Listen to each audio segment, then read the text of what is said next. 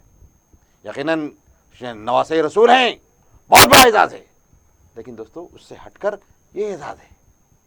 حضور کے اور بھی نواسے ہیں نہیں ہیں, نہیں ہیں. دیکھیے آپ تاریخ پڑھیے, حضور کے نواسے اور بھی ہیں. یہاں پر امتیاز کیوں ہیں, یہاں یہ شان کیوں ہیں, یہاں یہ صورتحال کیوں ہے؟ یہ ساری صورتحال علم حق, علم معرفت, جو حضور کا سینہ جن علوم کا مخزن تھا, وہ مخزن کے حامل مولا کائنات ہوئے, اور وہی مولا کائنات کے سینے کے انوار و تجلیات کا مخزن امام حسن امام حسین بنے. دوستو یہ سلسلہ جو چلتا رہا, یہ علم امتیازی بات یہ تھی. اس لیے حضرت امام زین العابدین نے کیا کہا, امام زین العابدین نے کیا کہا, ارے یہ جو ہم بیان کر رہے ہیں نا, اگر اور اس کے اسرار ہم بیان کر دیں نا, تم ہمارے لیے نت نئے فتوے جاری کر دیں گے, نت نئے فتوے, ایسے علوم کے ہم حامل ہیں. کون فرما رہے ہیں؟ امام زین العابدین رضی اللہ تعالی عنہ. دوستو جو پوترے ہیں مولا علی کے, علی ابن ابی طالب, حسین ابن علی, علی ابن الحسین, ہم نام علی جن کو زین العابدین کہتے ہیں, جو امام حسین کے صاحبزادے ہیں. تو دوستو یہ حاملین علم حق رہے ہیں, اہل بیت میں ہی یہ سلسلہ چلتے رہا. امام زین العابدین, اس کے بعد امام باقر اس مخزن کے امین بنے. امام جعفر صادق, دوستو امام جعفر صادق کی کیا شان تھی, امام باقر کی کیا شان تھی, کیا شان تھی. خانوادہ رسول کے تھے, اور بھی تھے کیا یہی افراد تھے, دیگر افراد نہیں تھے. ان کو امتیازی شان کیوں ملی, امتیازی خصوصیات کیوں ملی؟ اس لیے ملی کہ ان کے سینہ امین تھا اس کا, جو سینہ حضور کے سینے میں جو چیز تھی, جو چیز حضور کے سینے میں تھی, وہ چیز جو مولا کائنات کے سینے میں آئی دوستو, اس کا پرتو زین العابدین یا امام باقر یا امام جعفر صادق یا امام موسیٰ کاظم یا امام علی رضا, ان رات تک وہی چلتے رہا. ان کا سینہ سفینہ رہا, علم حق کا مخزن رہا, علم حق کا. حق سے علاوہ کوئی اور ان کی شان نہیں رہی. لی مع اللہ حضور کی شان ہے. دوستو اگر حق کی معیت تم کو مل جائے, وہ علم کے اسرار اگر تم جان لیں, تو دوستو حضور کے نالین پاک کے صدقے تم کو بھی لی مع اللہ کے زمرے میں تم بھی آ سکتے ہیں. حضور کے نالین پاک کے صدقے تم بھی آ سکتے لی مع اللہ کے زمرے میں. اور لی مع اللہ کا زمرہ محدود نہیں ہے, لمیٹڈ نہیں ہے, موقتی نہیں ہے, وہ موت تک تمہارے ساتھ ہے, موت کے بعد بھی تمہارے ساتھ ہے, کوئی لمحہ اس سے جدا گانا نہیں ہے. تو مولا کائنات کی شان یہی ہے علم. علی کی امتیازی شان علم ہے. علی قرآن کے ساتھ ہے, قرآن علی کے ساتھ ہے. علی قرآن ناطق ہے, علی قرآن ناطق ہے. یعنی قرآن کو علی سے زیادہ کون بول سکتا ہے؟ کیوں کہ علی جانتے ہیں قرآن کیا ہے, علی جانتے ہیں قرآن کیا ہے. دوستو اس لیے حضور نے کہا کوثر تک یہ قرآن سے جدا نہیں, قرآن ان سے جدا نہیں, قرآن ان سے جدا نہیں, کیونکہ قرآن کے حامل یہی لوگ ہیں, حامل قرآن یہی ہے. اس لیے میری گفتگو جو ہوئے اس کا محور صرف علم حق ہے. علم حق ہی کے جلوے ہیں جو علی کے ہر لمحے میں جلوہ گر ہے. دوستو خیبر اکھاڑ پھینکا, خیبر اکھاڑ پھینکا, کون سی طاقت تھی, کون سی طاقت تھی؟ آسان بات نہیں ہے خیبر اکھاڑ پھینکنا. وہ طاقت حق کی تھی, حق کی طاقت تھی. جتنے معرکے آئے کل میں اس شخص کے ہاتھ میں حضور نے علم دینے کا کہا، کیوں؟ وہ طاقت علی کی حق کی تھی، حق کے ساتھ علی کا معاملہ ہے، علی واقف حق ہے، علی عارف حق ہے، علی کے گھر سے، علی کی چوکٹ سے معرفت کے دریا بہتے ہیں، تو اسی چوکٹ کو تھام لو، علی سمجھ میں آ جائیں گے۔ علی کو سمجھنا ہو تو معرفت کو، علم معرفت کو سمجھو، علیم کو جاننا ہو تو عرفان کیا چیز ہے اس کو جانو۔ جب عرفان کا بارے میں ہم کو کچھ اگر تھوڑی چیز ہم کے ہمارے سامنے آ جائے تو دوستو علی خود بخود کھل جاتے ہیں، علی نکھر جاتے ہیں۔ جب علی نکھرتے ہیں تو دوستو رمق برابر شان میں عثمان غنی کی فرق نہیں آئے گا، رمق برابر شان میں فاروق اعظم کی شان نہیں آئے گا، رمق برابر فرق صدیق اکبر کی شان میں آئے گا۔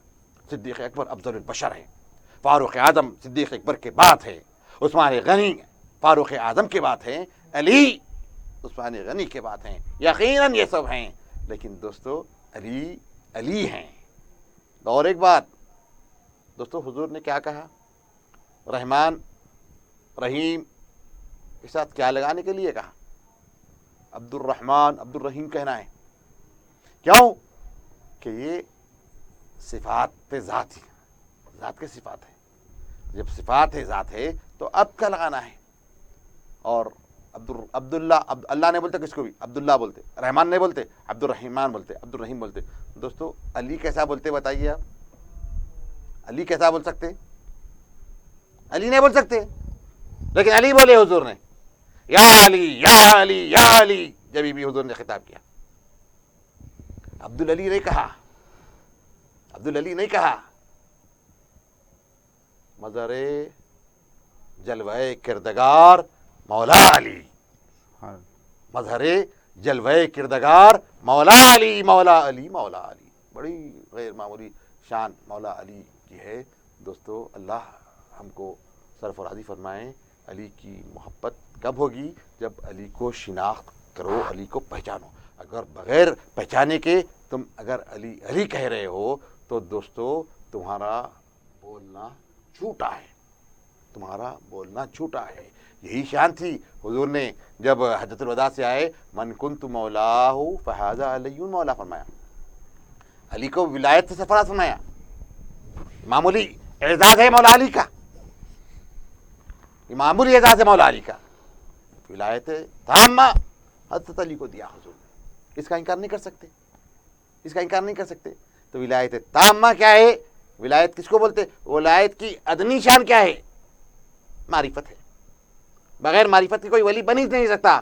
اور یہاں ولایت کے سارے درجوں کے افق پر مولا علی ہے۔ کون پہنچایا؟